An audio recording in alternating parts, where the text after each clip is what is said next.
Amen. 2 Timothy chapter 4. Let's all stand up, please. 2 Timothy chapter 4. Medyo nahirapan po ako magturo dyan. Amen. Buti na lang hindi niya in-apply yung tinuro ko. Amen.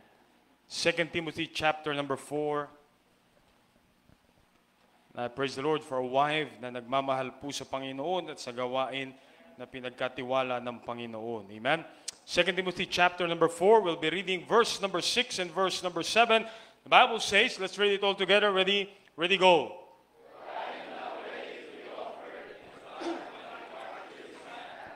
I have fought a good fight. I have finished.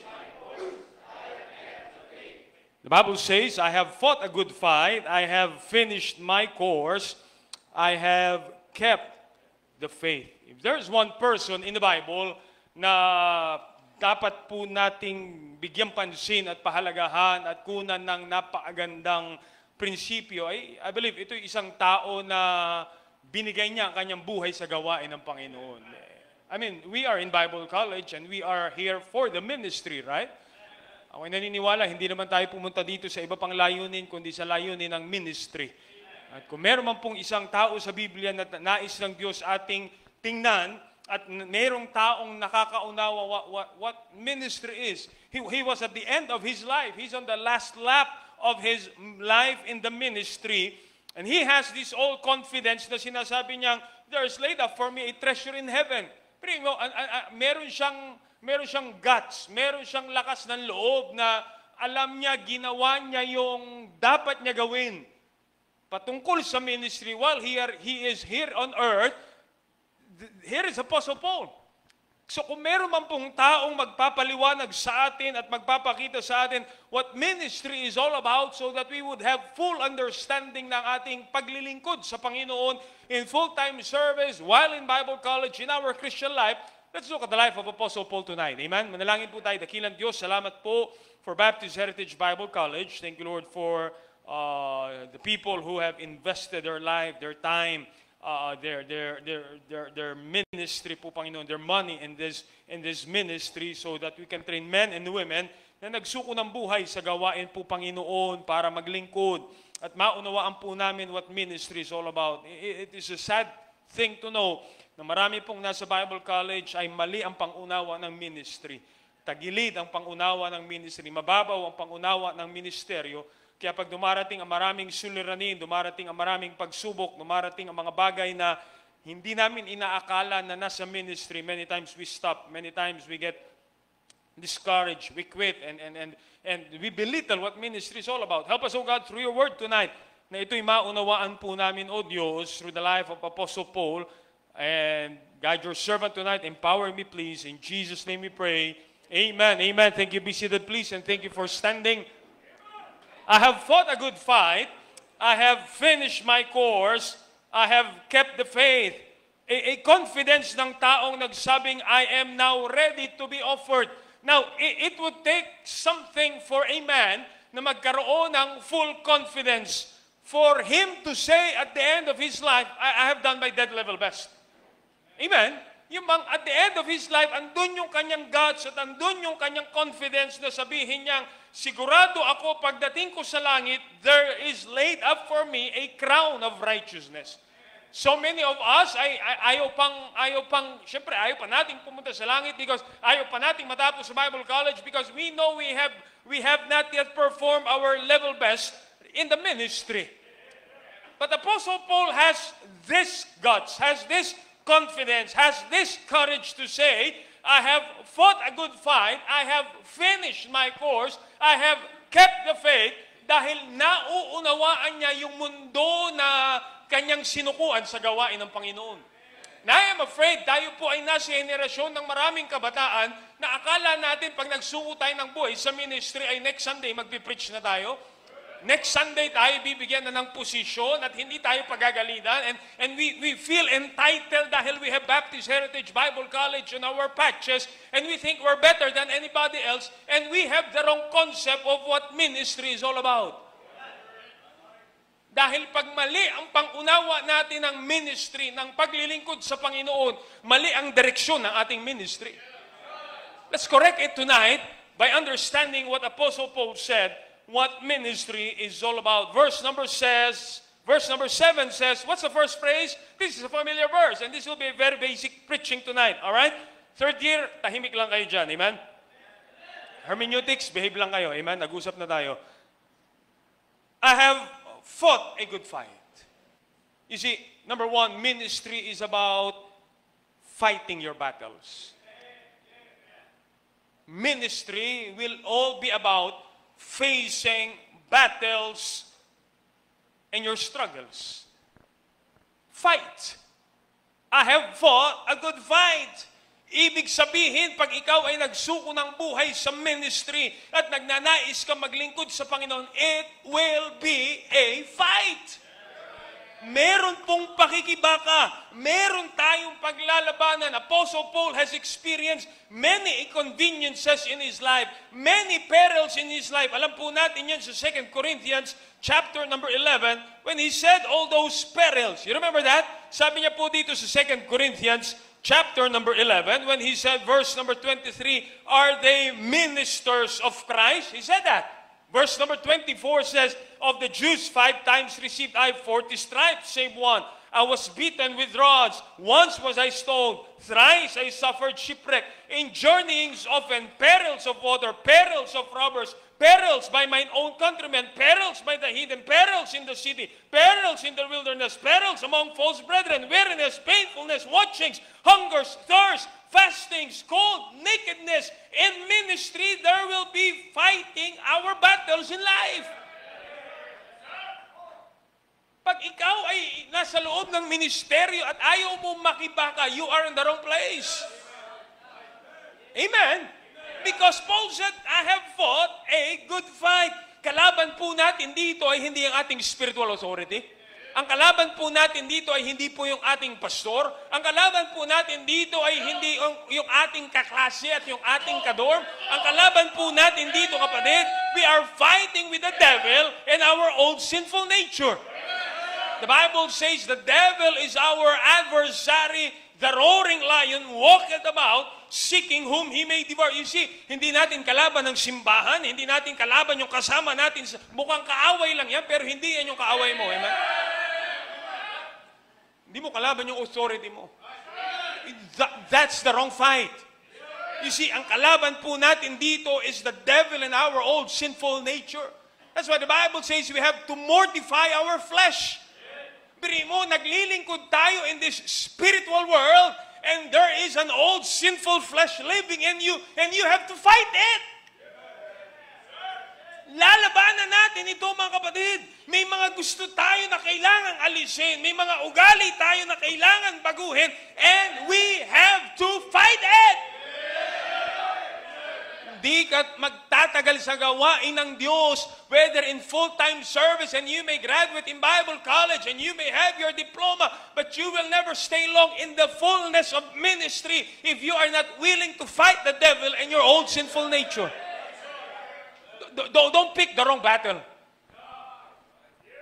Wag maling pakikibaka ang pasukin mo sa ministry. Labanan mo yung katamaran mo, labanan mo yung kayabangan mo, labanan natin ang mga ugali natin na alam natin maghahadlang sa paglilingkod sa Panginoon. Labanan natin ang Paul experienced weariness and perils by mine own countrymen. Really? I mean, there are people na dapat kasangga ko, pero ngayon ay nilalabanan ako and then I have to fight that things. You see, ministry is fighting a good fight. We will fight persecutions and we will fight pleasures and we will fight. May mga bagay po tayong kailangan tanggalin at labanan at hindi po walang laban na madali. Amen? And if you are in the ministry and you are not equipped with your spiritual battles, with your spiritual armors, mahihirapan kang lumaban while you are in the ministry. Why? Because you will pick the wrong fight. Because you have no armor in you. Anong panglaban mo sa bagay ng sanlibutan kundi spiritual armor? Amen? And I'm afraid many Bible students have that wrong concept na pumasok ako sa ministry, lagi kaming magsusoul winning, lagi kaming mag-visitation, pagpipreachin ako sa Sunday. Babae ka, huwag mo kalimutan yun, amen?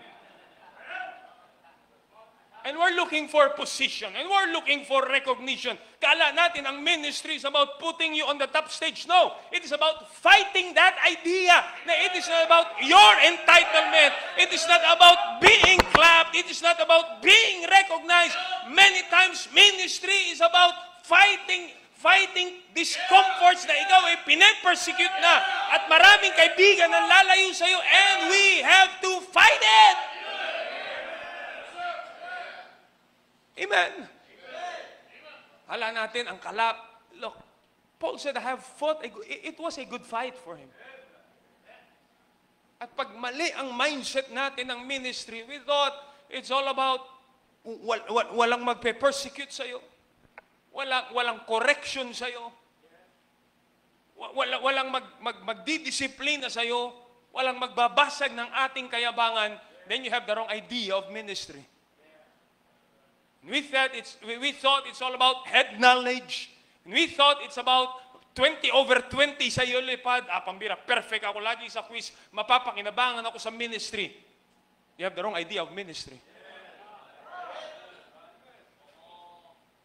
Alam ko lahat ng doktrina. You have the wrong idea. You are fighting your teachers.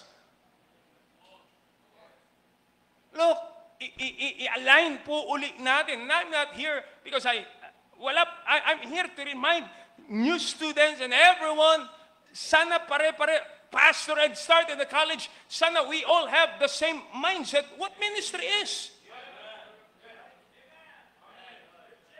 Amen? Kasi if somebody establish an institution, here is his goal, papasok tayo dito and we have the wrong idea of what Bible college is all about. And then we get lost track and we are fighting the wrong battles in life. I have fought a good fight. Paul said ministry is all about facing your battles. It's all about there will be struggles. There will be situations na talagang gusto mo na mag-quit and gusto mo nang labanan, but you have to fight it. Amen. May mga kailangan kang tiisin na, hindi, pero lalabanan mo pa rin. You have to fight your own emotions. You have to fight your pride. Amen. You have to fight your laziness. So that at the end of the day, and the long run of your ministry, you will be saying, I have fought a good fight. Iyan po ba ang idea natin ng ministry? Ang mentalidad ba natin ng ministry ay patungkol sa pakikibaka o patungkol sa pag-angat natin sa pangalan natin? Ministry is all about facing our battles.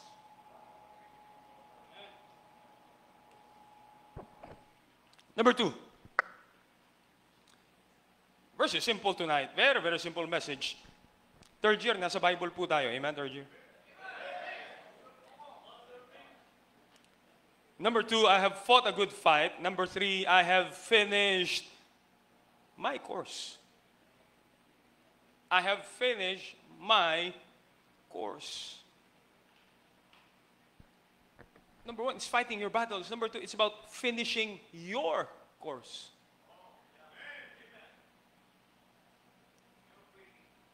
Right? Finishing your course. Mga kapatid, look, listen and listen well. Very simple message po ngayong gabi. Nung pumasok tayo sa ministry, it is about your, let me emphasize that word, your individual racetrack. Your course. My course. Amen? It is my individual racetrack. You see, ministry is personal accountability po natin.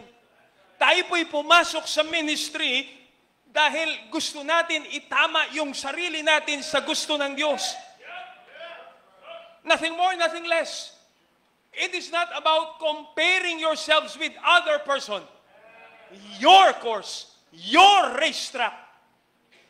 Pag pumasok ka sa ministry at ang mentalidad mo sa Bible school ay, okay naman ako, mas magaling ako sa kanya. You have a wrong mindset of ministry.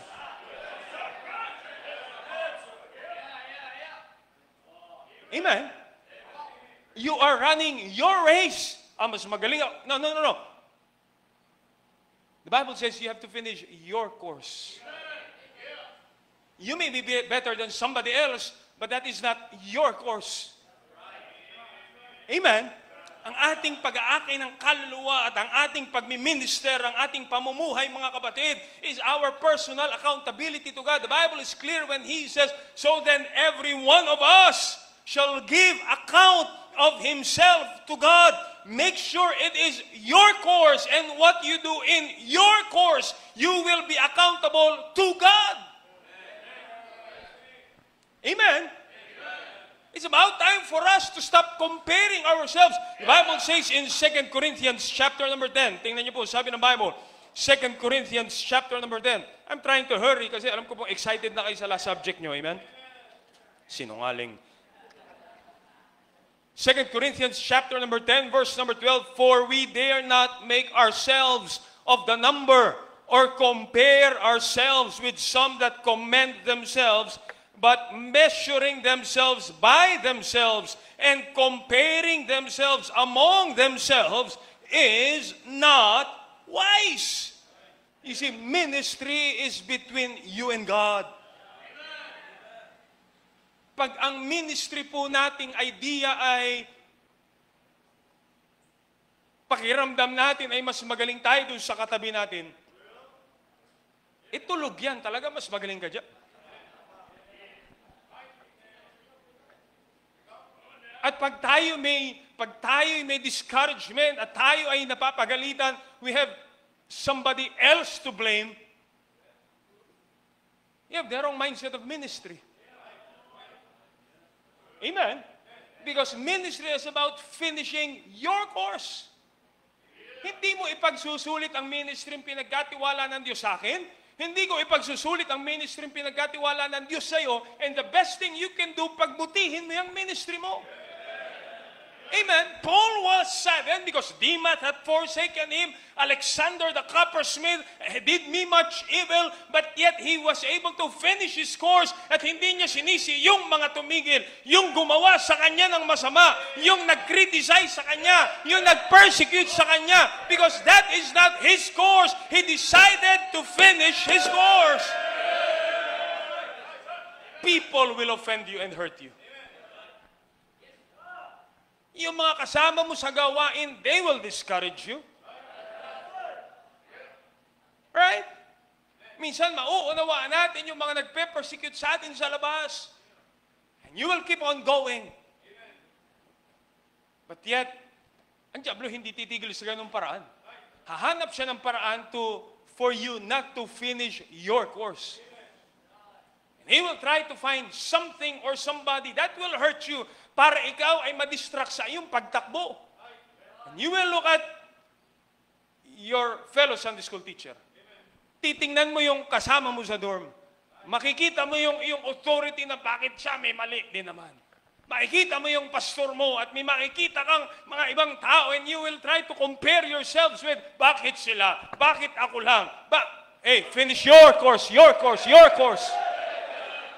Kung hindi man aayusin ng Demas at kung si Alexander the coppersmith man ay i-reject ka, and there will be people na manghihina and sometimes people will just leave you. Focus on one thing. Ikaw ang tinawag, you finish your course. Amen? Sa'yo yan. It's now, at the end of the day, it is your course. Amen? Nagkopyahan na sila. Pero ikaw, tulog.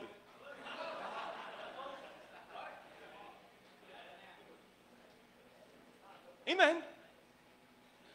Sila ay hindi na, lahat kami sa doon, hindi na naman sila sincero sa pag-aaral, pero ikaw, it is your course. Be Be that person who is not going with the flow. Be that person who is willing to, pag nag-quit na lahat sa takbuhan, titigil ka na rin. You may not be the best among the rest, but you know for yourself, you will finish your course. I don't have it in my notes, but I remember that I think some African runner na first time niya sumali sa marathon and everybody was able to finish their race and he finished last. I don't know kung nabasa niyo na yun. At tinanong siya, bakit alam mo nang tapos na yung race ay tinakbo mo pa rin yan at tinapos mo pa rin? And he simply said, hindi ako pinadala ng bansa ko dito para lamang mag-quit. Pinadala ko ng bansa ko dito to finish my race. Tinawag ka ng Panginoon to finish your course. Ano ba yung panawagan sa iyo ng Diyos? Amen? Ano bang pumunta ka dito because I have full-time Bible students here and talk to them one by one. Kinausap ko sila. Bakit ka mag-full-time? Again, I asked there, ano yung verse mong pinanghahawakan? Bakit ka nasa ministry? Dahil ayoko na pag ikaw ay na-offend sa akin, magkikwit ka na. Because ang tumawag sa iyo ay Diyos, you finish your course. Hindi pwede sa ministry yung sabit-sabit lang. Yung ikaw kung anong temperature ng kasama mo sa dorm, masigasig ka rin. Pag backslider siya, backslider ka na rin. Amen? Kapatid, it is your course. Everybody else may be doing wrong, but you finish your race. There are discouragements. Nakikita mo sila, tumitigil na. Nakikita mo, gumagawa na ng kalokohan. But Paul said, it is about, ministry is all about, you know your direction. You know your course. Gagawin ko to dahil alam ko ang Diyos ang naglagay nito sa akin. That's why I love our faculties. Others may have compromised. Others may have changed. Pero dito ako tinawag ng Diyos, mananatili ako dito. Mga kapatid, yan ba ang pananaw natin ng ministry? Or are we just in the ministry because, hoy, mukhang masaya. Maraming pagkain. May sports fest. May pagkain pagkatapos ng sports fest. May outing. Or are we in the ministry because here is a course. Ano man ang tatakbuhin ko dyan, I am determined to finish this course. Amen. You see, you focus on that. That's why the Bible says in Hebrews chapter number 12, you know that verse, Hebrews chapter number 12. Balikan lamang po natin as clear as it. Wherefore, seeing we also are compassed about with so great a cloud of witnesses, let us run with patience the race that is set before us. Amen. Umiyak ka pa nga nung NBYC.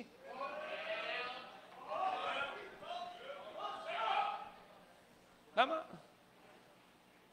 Sabi mo, tinawag ka ng Panginoon. But nung umalis na yung iba, umalis ka na rin. Will you also go away?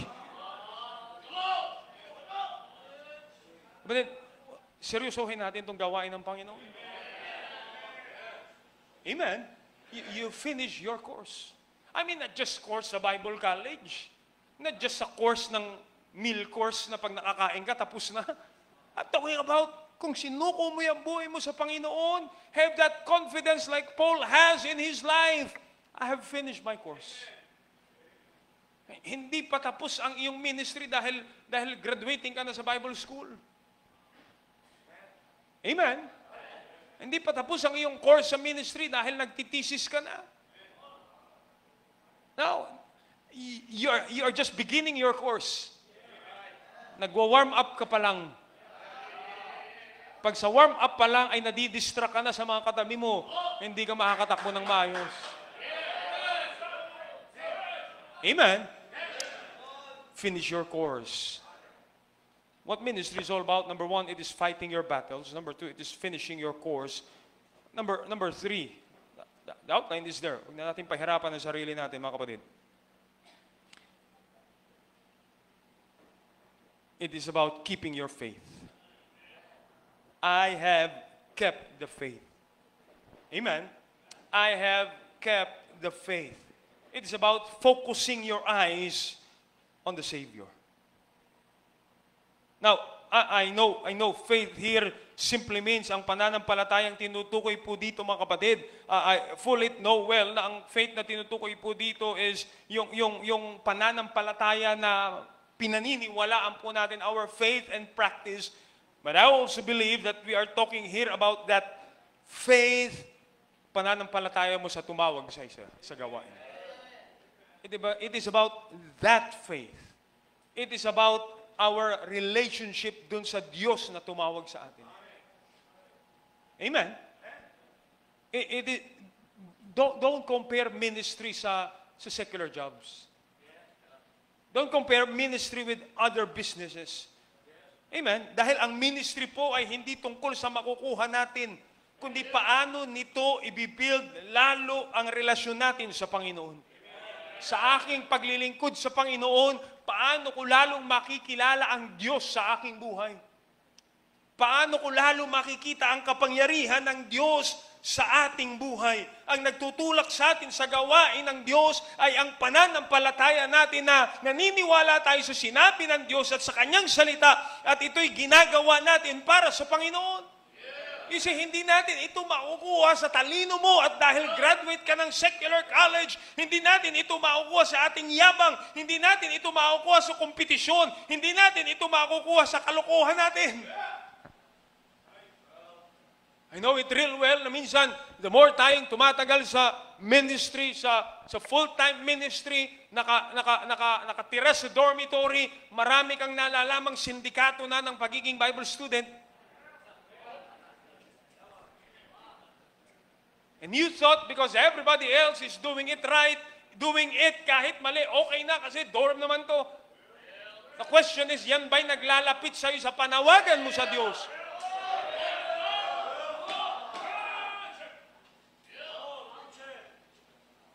Kapatid, wag naman natin, let me use this word, wag naman natin babuyin ang pagkaunawa natin sa panawagan. Wag naman natin babuyin ang mga sakripisyo ng mga tao na pinahalagan at they decided to keep that faith and now they are passing it on to us at ito'y bababuyin na lang natin at ito'y lolokohin na lang natin at ito'y gagawa na lang natin ng immoralidad at ito ay katatamaran na lang natin at ito'y pagtatawanan na lang natin. No! Keep the faith!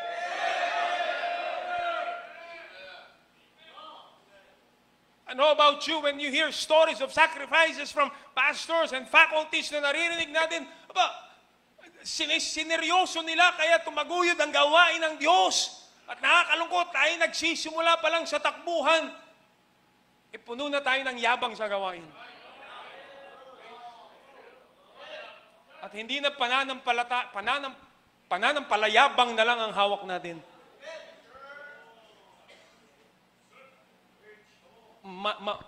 It has been so far from that faith na pinasa sa atin. And let me just be a preacher passing through tonight na wag natin haluan ng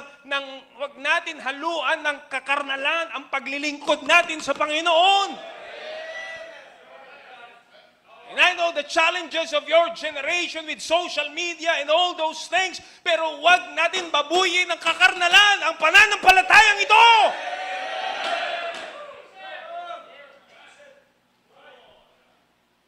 Masok tayo sa ministry hindi para magbulakbol at hindi para magligawan at hindi para magnakaw ng offering at hindi para magtago sa ating authority at hindi para tamarin at hindi mag-soul winning at hindi mag-invest sa buhay. You keep the faith! It saddens me to see na may mga graduate po tayo dito. You hear testimonies of Pastor Jerry and you hear testimonies of those Bible students na talaga namang matindi ang sakripisyo. And now we have Bible students na isang GCash lang, isang hingi lamang, isang ligaw lamang. Wala na yung pananampalataya. Sabi nga nung isang article na basa ko, kung si Apostol Pablo lang ay buhay ngayon, palagay ko susulatan din tayo.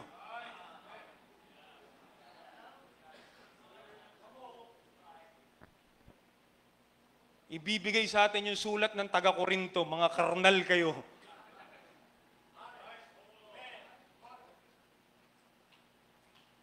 Dahil may mga taong, Apostle Paul has been through prison and he kept that faith. At ngayon nasa henerasyon tayo ng madali ang pamumuhay, madali ang ministry. Binabuhay na natin ang pananampalatayang pinasa sa atin. And I think if you're serious about your calling, you know what I'm talking about. Hindi ka pwedeng manatili sa ministry na ang mentalidad mo ng pananampalataya ay forma lang, papugian lamang, liligaw dito ng patago, liligaw doon ng patago, pupunta sa ibang simbahan, manligaw, magnanakaw ng offering ng sarili mong simbahan, sisiraan mo yung pastor mo, gagawa ka ng group chat para siraan yung authority mo. Shame on you!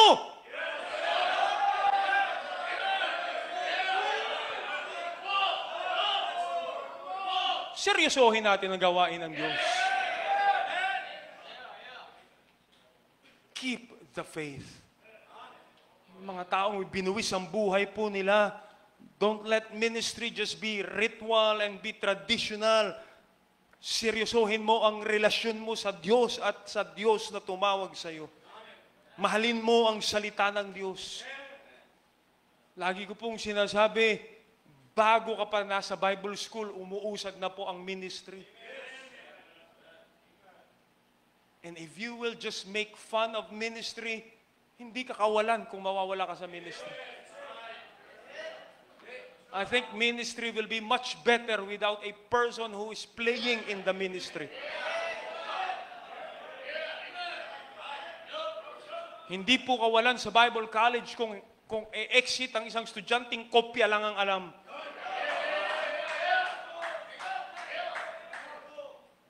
Hindi kawalan sa Bible College ang isang Bible student na kodigo lang ang alam. Forma lang ang alam. Wala pa ako sa ministry, nagpapatuloy na ang ministry.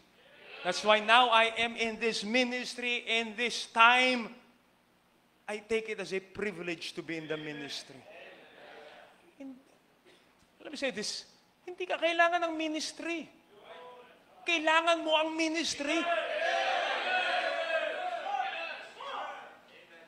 Hindi ka kailangan ng Bible College.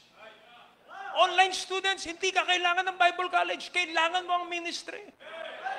At seryosohin natin ang ating paglilingkod, ang ating pag-aaral, ang ating panawagan. Hindi natin kailangan ng mga Bible students magre-report sa Souls 1, sinungaling pa.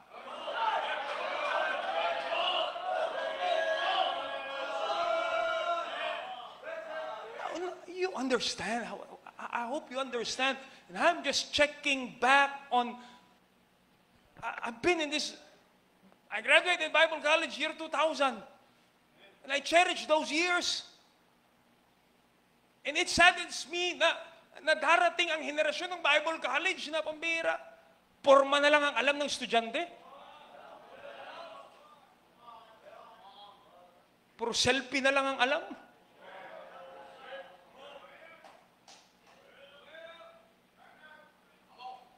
Puro ligaw online na lang ang alam.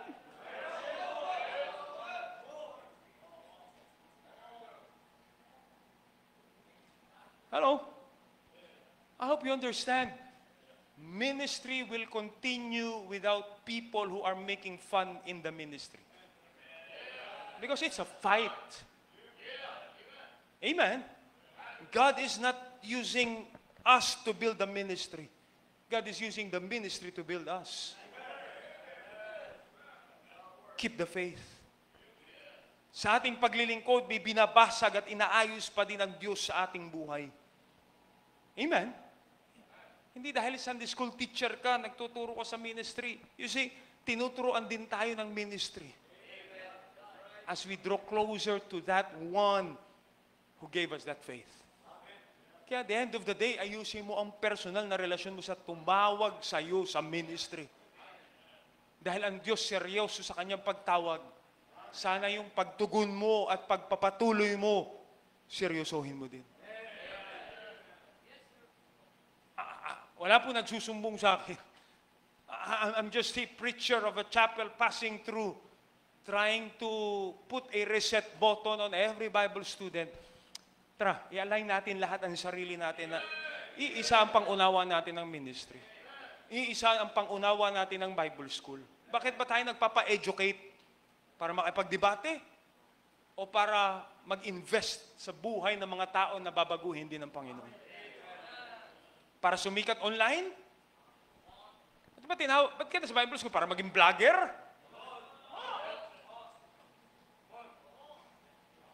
Para magparami ng stars? O para makapag-akay ng kaluluwa? Makakita ng mga buhay na babaguhin? Let's go back from where Apostle Paul said, well, ministry is about facing battles.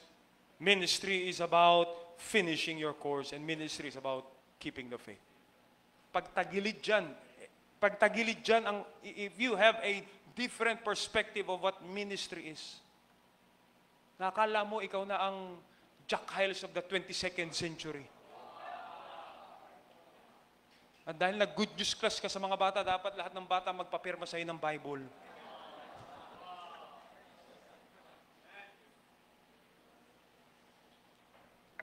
Let's reset what we understand about ministry. Fight your battles. Finish your course. Amen. You don't have to compete. You don't have to fight every battle on the social media. Hindi mo kailangan mag-comment sa lahat ng nangyayari sa social media. And you have to keep your faith. Pagtibayin mo yung personal na relasyon mo sa Diyos na tumawag sa'yo. Song says, whatever it takes to draw me closer to you, Lord, are you willing to do it? Dahil pag malayo na tayo sa Diyos na tumawag sa atin, mawawala tayo sa ministry kung saan tayo tinawag ng Panginoon. Dakilang Diyos, salamat sa inyong salita. Lord, just one preacher passing through, trying to remind every Bible student right here na sana, Panginoon, pare-pareho ang pagkaunawa namin ng ministeryo. Para po pare-pareho ang ma-accomplish po namin para sa inyo. Convict our hearts tonight. If there is anybody, O God, whose alignment in the ministry is so far, ibalik niyo po, Panginoon, sila. I-convict niyo po, i-rebuke niyo po kami na inyong salita. Help us, O God, tonight. In Jesus' name we pray. Amen. Tayo po tayong lahat. Invitation song is being played. I don't know what aspect of the preaching God talked to you tonight. I don't know what you're...